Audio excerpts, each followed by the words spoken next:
সচির আগিনা হইতে চলিলা নদিয়ার পথে সচির আগিনা হইতে চলিল নদিয়ার পথে ভক্তগণ সঙ্গে করি ভক্তগণ সঙ্গে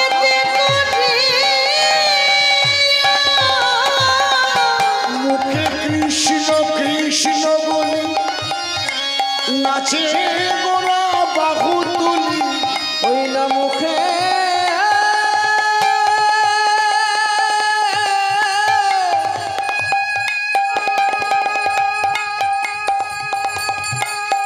ওই না মুখে মুখে কৃষ্ণ কৃষ্ণ নাচে গোরা বাহু তুলে আমার গোরা চা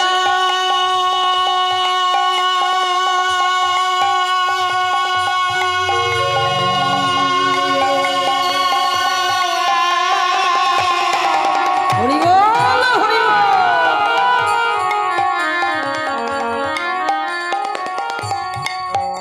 আমার আমার আমার আমার গোরা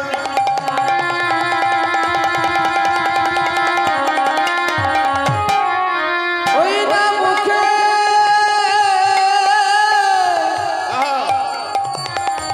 মুখে কৃষ্ণ কৃষ্ণ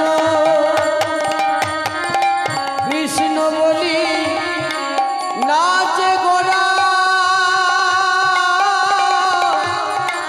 বাহু তুলি ভক্তগণে মধ্যমণি হইয়া আমার গোরা ভক্তগণের মধ্যমণি হইয়া একবার হরি বল হরি বল হরি বল হরি বল উঠিল আনন্দের রোল হরি বল হরি বল এই, মহাপ্রভু হরিনাম কৃষ্ণ নাম গাইতে গাইতে বলতে বলতে টলতে টলতে নাচতে নাচতে হেলতে দুলতে কোথায় চলে গেল জানি মহাপ্রভু চলে গেল সুরধুনী গঙ্গার কূলে হ্যাঁ যেই না গঙ্গার কূলে চলে গেল বাবা মহাপ্রভু চিৎকার করে ডাকলো নিতাই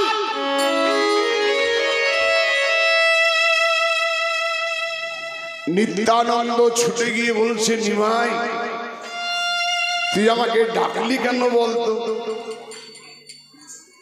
নিমাই বলছে দাদা এই জগতের নিয়ম হলো আমি যাকে ডাকি আমি যাকে ডাকবো তাকে রাখার মতো ক্ষমতা ব্রহ্মাণ্ডের কারণে ভক্তিমতী মাইরা এই অধবের নাম হলো মনোরঞ্জন চক্রবর্তী আমার স্ত্রী সুচিত্রা চক্রবর্তী আর ভগবান সদয় হয়ে আমাকে একটা ছেলে দিয়েছে নাম রেখেছে গোপীনাথ চক্রবর্তী ও যখন 3 বছর বয়স ছিল আমার ছেলে গোপীনাথের তখন এই ভিসিন্নাতে আমরা কীর্তন করে গেছি 27 বছর আগে তো মা ভালো করে চিন্তা করে দেখবেন কীর্তন গানে প্রত্যেক দিন যে একটা টাকা রোজগার সিজনটা শেষ হয়ে গেলে তো আর হয় না পুরুলিয়াতে আমি একজনের বাড়িতে নামা কাজ করি 20,000 টাকা মাইনে পায় একদিন মালিকের স্ত্রীর একটা বাচ্চা হলো আমাকে বলল মনোরঞ্জন এই বাচ্চাটা মানুষ করার দায়িত্ব তোর তার জন্য 20,000 টাকা করে তোকে দেওয়া হয় বাচ্চাটা মানুষ করতে লাগলাম বাচ্চাটা মা বলতে শিখলো বাবা বলতে শিখলো নিজে খেতে শিখলো একদিন মালিক আমাকে ডেকে বলছে মনোরঞ্জন এবার তোর কাজ ছুটি তুই বাড়ি চলে যা তখন যদি আমি বাচ্চাটাকে বলি, আরে তোকে আমি লালন পালন করলাম, মানুষ করলাম, এবার তুই আমার সঙ্গে চল, আপনারা বলুন তো বাচ্চাটাকে আমার সঙ্গে যাবে? ওই মালিকের ছেলে মালিককেই জমা দিতে হবে। আমি মনোরঞ্জন চক্রবর্তী, আমার স্ত্রী সুচিত্রা চক্রবর্তী, আমরা দুইজনা চাকর। কার চাকর? আমার গোবিন্দের চাকর। আমার ছেলে গোপীনাথ, ওটা আমার ছেলে নয়, ওটা আমার গোবিন্দের ছেলে। ওকে মানুষ করার দায়িত্ব ছিল আমাদের। ও যদি বলে গোপীনাথকে নিয়ে নেব, কারো ক্ষমতা আছে আটকাবার? হরি হরি বল। এই জগতে কেউ কারো নয়, এটা বাস্তব কথা। তত্ত্ব কথাটা কি? ভগবান যাকে ডাকে তাকে রাখার মতো ক্ষমতা ব্রহ্মাণ্ডে কারো নেই। প্রমাণ করে গেছে রামায়ণে। রামায়ণে প্রমাণ করে গেছে। লঙ্কার রাজা যা 10টা মাথা, লঙ্কার রাজা যা 10টা মাথা, তার নামটা কি মা? জোরে বলুন। বাবা দিকে বলতে বলি নাই, মা দিকে বলেছি। কি নাম? রাবণ, তাই তো? রাবণ পালঙ্ক পরে শুয়ে আছে। রামচন্দ্র তখন চলে গেছে লঙ্কায়। আর রাবণের স্ত্রীর কি নাম? মন্দোদরী। মন্দাদরী নয়, অনেকে বলে মন্দাদরী, মন্দোদরী। রাবণের পা গুলো টিপে দিচ্ছে।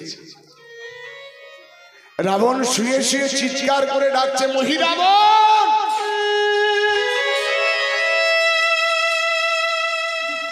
মন্দোদরী জোড়হাত করে বলছে, মহারাজ আপনি শুয়ে আছেন, আমি আপনার পা গুলো টিপে দিচ্ছি, আমার টেপাটা ভালো লাগছে না, আপনি মহিরাবণকে ডাকলেন কেন? রাবণ বলে, মন্দোদরী মহিরাবণকে কেন ডাকলাম জানো? আমি মহিরাবণকে ডাকলাম যে মহিরাবণকে যুদ্ধে পাঠাবো।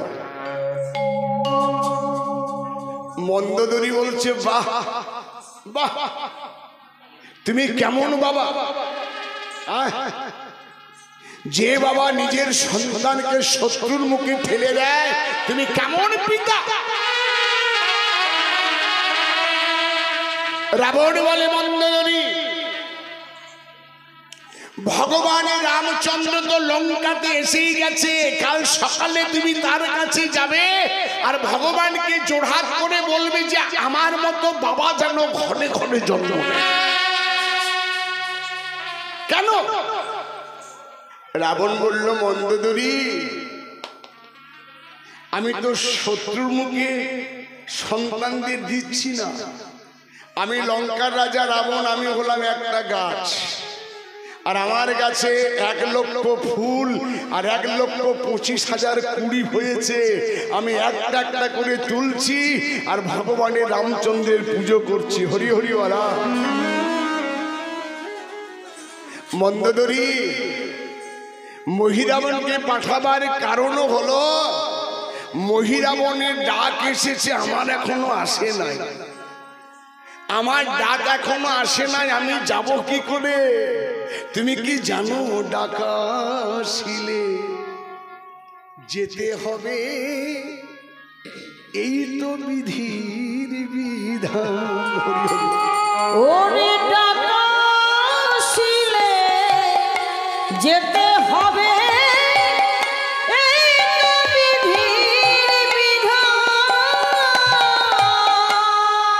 ডাকা শিলে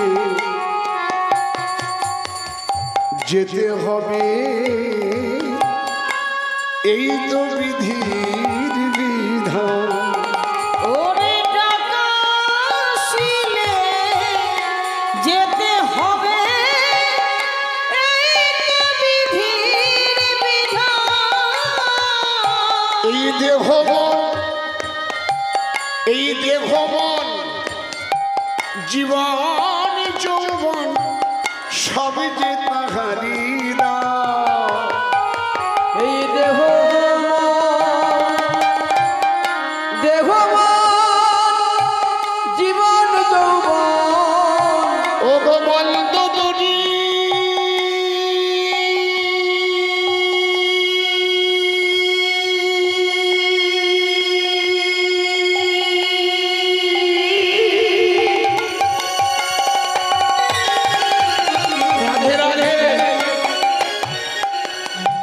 ভবন জীবন যৌবন সব যে তাহারি দান। এই দেহ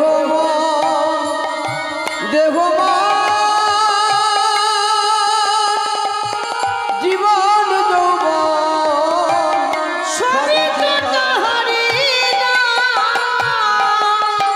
ডাকাশিলে যেতে হবে এই তো বিধির বিধান। ডাকাশিলে যেতে হবে এই তো বিধির বিধান। নিত্যানন্দ, আমি যখন ডেকেছি তখন তোমাকে আসতেই হবে, তা নিমাই ডাকলি কেন বল? দাদা সবাই তোমরা আমাকে নাচতে নাচতে এখানে নিয়ে এলে, একবার কৃপা করে বলে দাও এটা কোন জায়গা?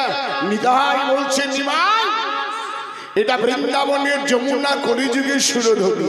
যেই না বলেছে সুরধ্বনি, ভক্তিমতী মায়েরা মহাপ্রভু দর্শন করে আর কি বললো জানেন? যমুনা ও যমুনা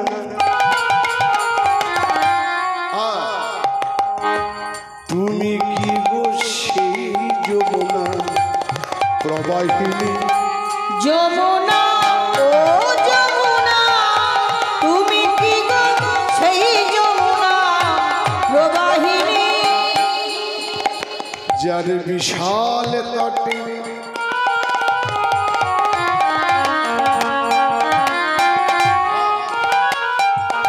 রূপে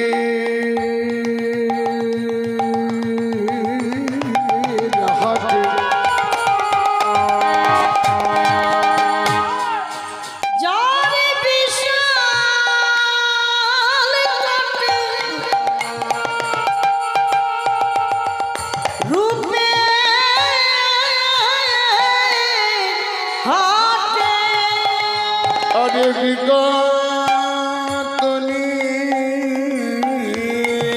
নীলকান্তমণি যমুনা ও যমুনা তুমি কি গো সেই যমুনা প্রবাহিনী। যমুনা ও যমুনা তুমি কি গো সেই যমুনা প্রবাহিনী।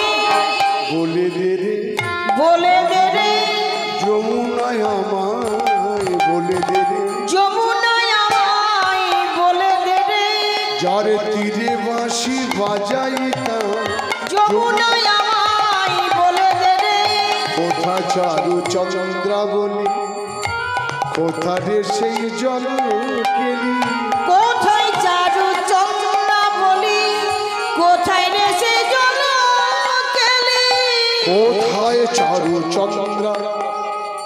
ভক্তিমতী মায়েরা, এই আপনাদের ভিসিন্দা গ্রামে পাহাড়ের ওপরে কীর্তন করার জন্য আমি যখনই বাড়ি থেকে বার হচ্ছি, শুনবেন, যখন আমি বাড়ি থেকে বার হয়ে গাড়িটাতে পাটা দেব, আমার পাঞ্জাবিটা ধরে একজনের টানছে। আমি বললাম কে? দাদু, মানে আমার ছেলের মেয়ে, আমার নাতনি। দাদু তুমি ভিসিন্দা গান গাইতে যাচ্ছ, খুব বড় মেলা হয়। বললাম হ্যাঁ হয়। তা কাজ করবে না দাদু? তোমার কাছে আমার মানে মেলায় তো তুমি গান করবে, এইরকম তো করবে না, কিছু তো পাবে। বললাম হ্যাঁ পাবো। যা যদি পারো আমার জন্য একটা পুতুল এনে দেবে, পুতুল। বললাম এনে দেবো। ভিসিন্দাতে চলে এলাম।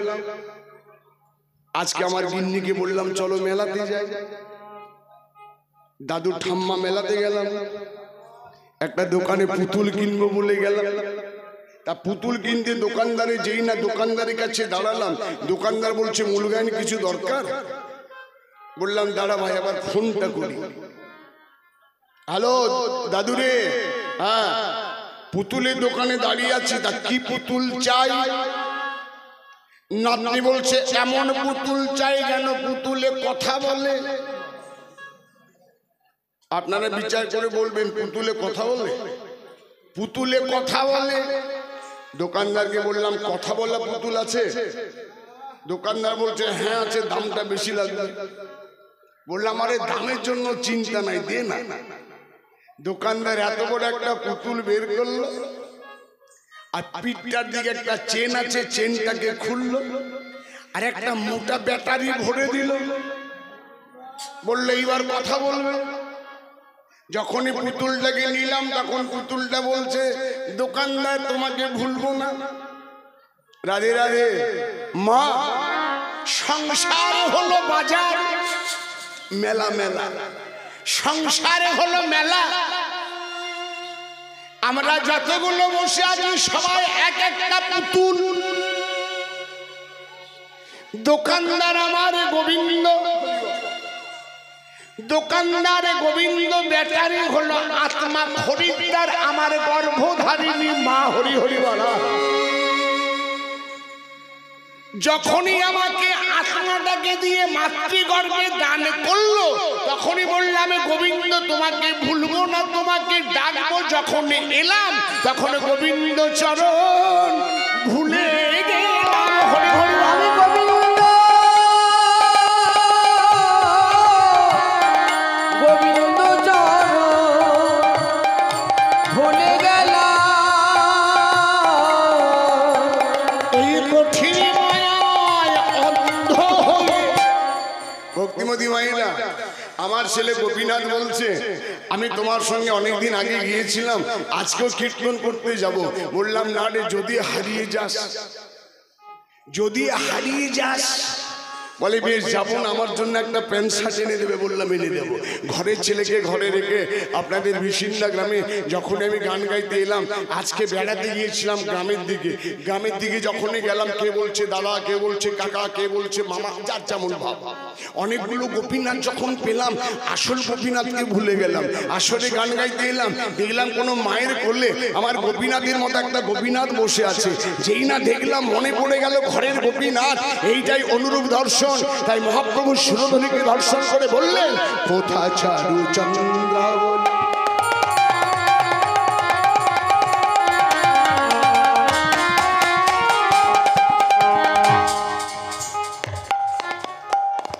কোথা রে সেই জল,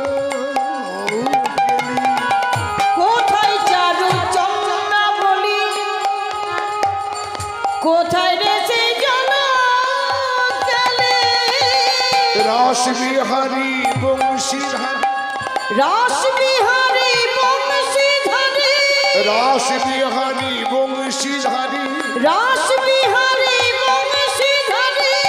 বামে রাধা বিনোদিনী, যমুনা ও যমুনা, তুমি কি গো সেই যমুনা প্রবাহিনী।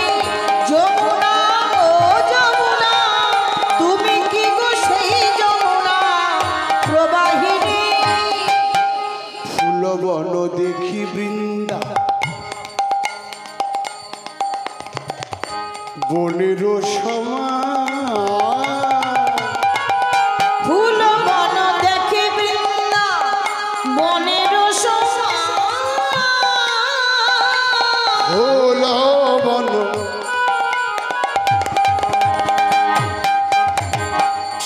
এই তো আমার সেই বৃন্দাবন, এই তো আমার সেই বৃন্দাবন, এই তো আমার সেই বৃন্দাবন, এই তো আমার সেই বৃন্দাবন। এই ফুলবন দেখে বলে, এই তো আমার সেই বৃন্দাবন। এই ফুলবন।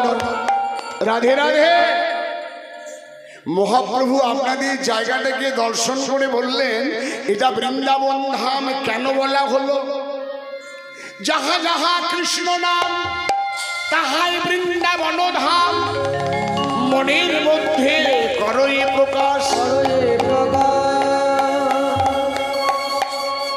যেখানে রাধা গোবিন্দ লীলা গুণগান হয়, যেখানে ভগবত কথা হয়, সেই জায়গাটাই তো বৃন্দাবন, না কি বলে? আপনাদের এটা বৃন্দাবন ধাম। আপনারা জানেন বৃন্দাবন কটা? বৃন্দাবন হলো 5টি। এক হলো গোলক বৃন্দাবন, 2 হলো শ্রীরাম বৃন্দাবন, 3 হলো নব বৃন্দাবন, 4 হলো দেহ বৃন্দাবন, আর 5 হলো গুপ্ত বৃন্দাবন। আপনারা বলবেন আপনি যে দেহটাকে বৃন্দাবন বানালেন, আমরা সবাই জানি বৃন্দাবন 84 কোষ। এই দেহটা এত বড় তো হবে না। কে বলছে হবে না? এই দেহটা নিজের হাতে মেপে দেখবেন 3.5 হাত। এক হাতে ক আঙুল বাবা? এক হাতে 24 আঙুল। 3কে 24 দিয়ে গুণ করে দেখুন, 3 24 72 আর আধ হাতে 12। 72 আর 12 যোগ করে দেখুন, এইটাই 84। হরে কৃষ্ণ। তাই এটা তো বৃন্দাবন হলো। আমরা কারা? আমরা কারা? সহচর গণগোপী করে অনুমান।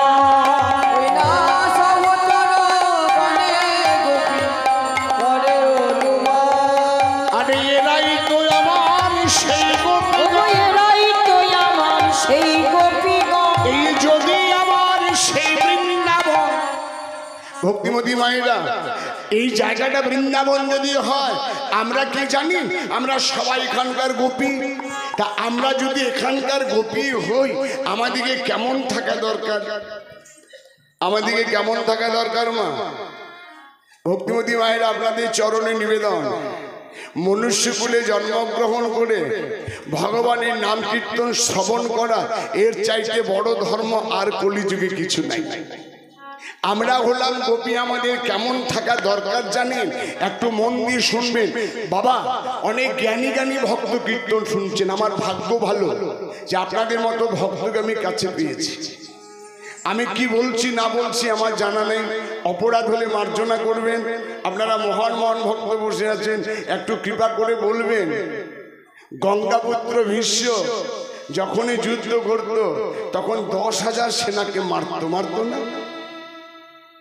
একবারে 10,000 সেনাকে মারত ভীষ্ম। 10,000 সেনাকে মারত। পঞ্চপাণ্ডবের কিচ্ছু করতে পেরেছিল? পঞ্চপাণ্ডবের কিচ্ছু করতে পারে নাই। কেন পারে নাই বলুন তো মা? ওই যে কৃষ্ণ নাম। আপনাদের বাঁকুড়া থেকে, বাঁকুড়া জেলা থেকে আমার বাড়িতে দুপুর 12টা বাজছে, আর দুপুর 12টার সময় গিয়ে দেখছি একজনা কড়া নাড়ছে। আমি ভেতর থেকে বললাম কে? বলে বাইরে বেরিয়ে আসুন।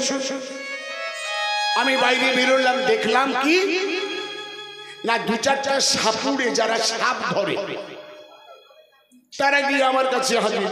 বললাম কি ব্যাপার, আপনারা আমার কাছে কেন? বলে মনোরঞ্জন বাবু, আমরা দেখলাম যে আপনার বাড়ির আশেপাশে একটা সাপ আছে। বললাম ধরুন। বেশ একটা মোটা জাত, একদম জাত খরিস। ও ধরে বের করলো। যখনই বের করলো আমি বললাম বাবা, এ আমার ঘরে অনেক দিন ছিল তো, তা দয়া করে কাজ করো না, ওটাকে আমি একবার ধরবো, সাপটাকে আমি একবার ধরবো। বলছে এটাকে ধরলে আপনাকে কামড়াতে পারে। বললাম তার ওষুধ তো আপনারা জানেন, আমাকে দিন। একটা কবজ আমার ডান হাতে দিল। কবজ দিল ডান হাতে, বলে বাঁ হাতে সাপটা ধরুন। ডান হাতে কবজ, বাঁ হাতে ধরলাম। সাপটা ফোঁস করছে, আমাকে ছোল মারতে পারছে না। হরে কৃষ্ণ। কেন? ওই যে কবজ। তা আপনারা জানেন পঞ্চপাণ্ডব, এই রাজা দুর্যোধন হচ্ছে জাতকে উঠে। রাজা দুর্যোধন কলির কাল সাপ। হরিবল। এ পঞ্চপাণ্ডবকে বারবার ফোঁস করেছে। জ্যোতিগৃহ দাহন, দ্রৌপদীর বস্ত্র হরণ, অভিমন্যু বধ করে নাই? বারবার ফোঁস করেছে, কিন্তু পঞ্চপাণ্ডবকে কামড়াতে পারে নাই। কেন? ওই যে কৃষ্ণ নামের কবচ। নিতাই ওর হরি রাধে রাধে। সে কবচটাকে ধরতে হবে মা, নইলে আপনারা গোপী কিসে না? এটা বৃন্দাবন। আমরা সবাই গোপী। আমাদের গোপী ভেবে, জায়গাটাকে বৃন্দাবন ভেবে চৈতন্য মহাপ্রভু কি করলো জানি? শিবা সাগিনার মাঝে খোল করো তালে গোড়া সুমেলু করি, খোল করো তালে গোড়া সুমেলু করিয়া, খোল করো তালে গোড়া সুমেলু করিয়া, খোল করো তালে গোড়া সুমেলু করিয়া, তার মাঝে নাচে গোড়া জয় জয় দি। ওগো তার মাঝে নাচে গোড়া জয় জয় দিয়া, তার মাঝে নাচে গোড়া জয় জয় দিয়া, নাচে আমার গোড়া নাচে, নাচে আমার গোড়া নাচে, নাচে আমার গোড়া নাচে, খোল করো তালের মাঝে নাচে আমার গোড়া নাচে, খোল করো বলে তালো বাজে নাচে আমার গোরা নাচে আরে হরি বলে বাহু তুলে নাচে আমার ঘোড়া নাচে হরি বলে বাহু তুলে নাচে আমার গোরা নাচে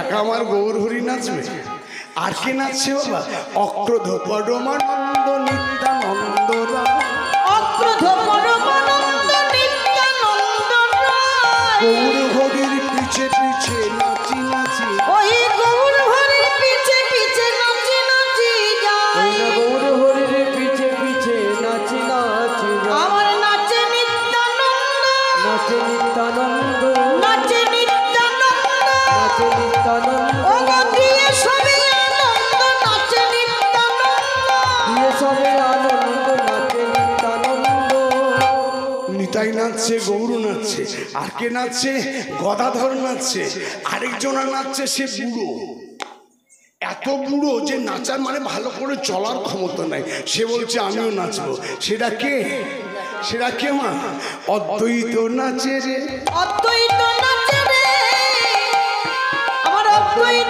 নাচে রে ঝুলি ধরা ঠাকুর আমার অদ্বৈত নাচে রে অদ্বৈত নাচছে তা বুড়ো হয়ে গেছে তো বুড়ো হলে কি হবে মনটা তো বুড়ো হয়নি অদ্বৈত নাচে রে অদ্বৈত নাচে রে অদ্বৈত নাচে রে ঝুলি ধরা ঠাকুর আমার অদ্বৈত নাচে রে ঝুলি ধরা ঠাকুর আমার অদ্বৈত নাচে রে হরি হরি শ্রী গঙ্গাধর আমার অদ্বৈত নাচে রে শিরে গঙ্গাধর আমার অদ্বৈত নাচে রে অদ্বৈত নাচছে মা সবাই নৃত্য করছে দর্শন করে মনে হয় নিতাই নাচে গৌরী নাচে নাচে ভক্তগণ নিতাই নাচে গৌর নাচে নাচে ভক্তগণ আরে নিতাই নাচে গৌরী নাচে নাচে ভক্তগণ নিতাই নাচে গৌর নাচে নাচে ভক্তগণ অনুধ্বনি হরিধ্বনি হরিল ভুবন আরে উলুধ্বনি হরিধ্বনি হরিল ভুবন আরে অনুধ্বনি হরিধ্বনি হরিল ভুবন উলুধ্বনি হরিধ্বনি হরিল ভুবন বাসুদেব ঘোষে কহে কদলি বিলাস বাসুদেব ঘোষে কহে কদয়ে বিলাস রাস রস গোরা চাঁদ করিলা প্রকাশ আমার রাশে রাশে গোরা চাঁদে করিল প্রকাশ বলে বলে রাধারানী কি জয় জোর করে মার